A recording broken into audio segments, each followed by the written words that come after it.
মিষ্টি তো কম বেশি অনেক বানিয়েছেন, কিন্তু দেখুন তো এমন মিষ্টি কখনো বানিয়েছেন নাকি?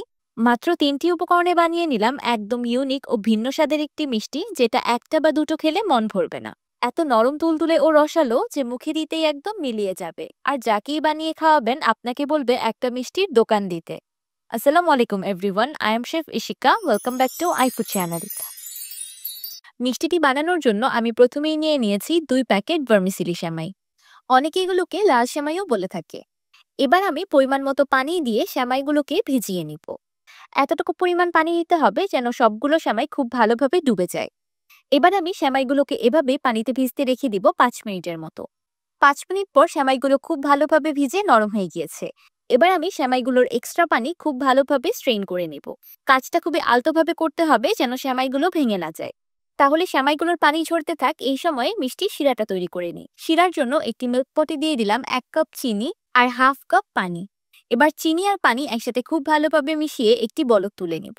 শিরাতে বলক চলে এসেছে। এবার দিয়ে দিলাম ১ চা চামচের মতো লেবুর রস। শিরাতে লেবুর রস দেওয়ার ফলে ঠান্ডা হয়ে যাওয়ার পরও শিরাতে ক্রিস্টালাইজ হতে পারবে না। কিন্তু এতে ভয় পাওয়ার কোনো কারণ নেই, এই ১ চা চামচ লেবুর রসের জন্য শিরাতে কোনো রকম টক ভাব আসবে না।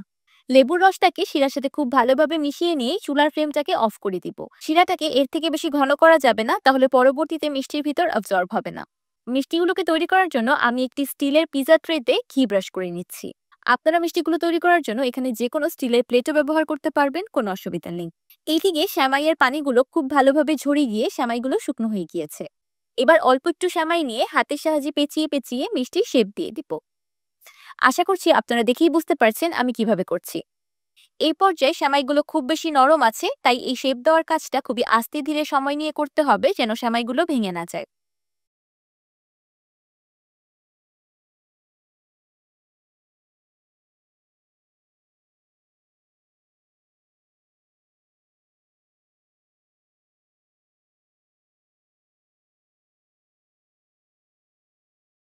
আমি মিষ্টিগুলো বানিয়ে সরাসরি আগে থেকে গ্রিস করে রাখা প্লেটের উপর সাজিয়ে নিচ্ছি। এবার সবগুলো মিষ্টির উপর দিয়ে দিচ্ছি একটি করে কাজু বাদাম আর ৩ পিস করে কিসমিস। এটা একদমই অপশনাল, আপনারা ইচ্ছে করলে স্কিপ করতে পারেন।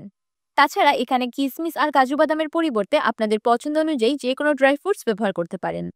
এবার একটি অয়েল ব্রাশের সাহায্যে মিষ্টিগুলোর উপরে ঘি ব্রাশ করে দিচ্ছি। আপনারা ইচ্ছে করলে এখানে তেলও ব্রাশ করতে পারবেন, কোনো অসুবিধা নেই, কিন্তু অবশ্যই ঘি ব্রাশ করলে টেস্টটা বেশি ভালো আসবে।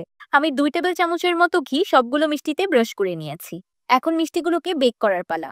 মিষ্টিগুলোকে বেক করার জন্য আমি চুলায় একটি প্যান আগে থেকেই প্রিহিট করে রেখেছি। এবার মিষ্টির ট্রেটাকে কড়াইয়ের ভিতর দিয়ে কড়াইয়ের ঢাকনাটাকে আটকে দিলাম।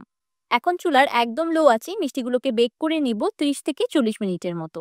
৩০-৪০ মিনিট পর আমার মিষ্টিগুলো পারফেক্টলি বেকড। আপনারা ইচ্ছে করলে মিষ্টিগুলোকে ওভেনেও বেক করে নিতে পারবেন। ১৮০ ডিগ্রি সেলসিয়াসে ৩০ থেকে ৪০ মিনিটের মতো বেক করে নিলেই হবে। এখন গরম গরম মিষ্টিতে ঢেলে দিচ্ছি আগে থেকে তৈরি করে রাখা চিনির শিরা। চিনির শিরাটা সবগুলো মিষ্টিতে একদম প্রপারলি সুন্দরভাবে ছড়িয়ে দিতে হবে যেন ভিতর পর্যন্ত অবজর্ভ হয়ে যায়। তো তৈরি হয়ে গেল কুনাফা মিষ্টি। বাহিরের দেশগুলোতে সাধারণত এই মিষ্টিটি কাতাইফ পেস্ট্রি দিয়ে তৈরি করা হয়, কিন্তু আমি আপনাদেরকে আমাদের দেশি লাল সেমাই দিয়ে তৈরি করে দেখালাম। মিষ্টিগুলোর লুকটাই এত বেশি সুন্দর যে দেখেই মন জুড়িয়ে যায়।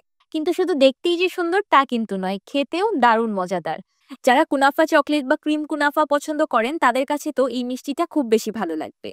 মিষ্টিটা খেতে এতটাই বেশি নরম তুলতুলে ও রসালো যে মুখে দিতেই একদম মিলিয়ে যাচ্ছে। আমি একটি মিষ্টি ভেঙে দেখাচ্ছি যে ভিতর থেকে কেমন হয়েছে। মাশাআল্লাহ, মিষ্টিগুলো দেখতেও এতটাই সুন্দর হয়েছে যে আমার ইচ্ছে করছে এগুলোকে না খেয়ে সাজিয়ে রাখি। অনেক রকমের মিষ্টিই তো বানিয়ে খেয়েছেন, একবার এই ইউনিক ও ভিন্ন স্বাদের মিষ্টিটি বানিয়ে খেয়ে দেখুন। আশা করছি এটা আপনার পছন্দের মিষ্টির মধ্যে একটি হয়ে যাবে। যাকেই বানিয়ে খাওয়াবেন সে আপনার প্রশংসা করবে আর আপনার কাছে রেসিপি জানতে চাইবে। আবার আজকের এই কুনাফা মিষ্টির রেসিপিটি আপনাদের কাছে কেমন লাগলো আমাকে অবশ্যই কমেন্ট করে জানাবেন। ভিডিওটি ভালো লাগলে একটি লাইক দিবেন আর আমার চ্যানেল সাবস্ক্রাইব করে আমার চ্যানেলের পাশেই থাকবেন। আল্লাহ হাফেজ।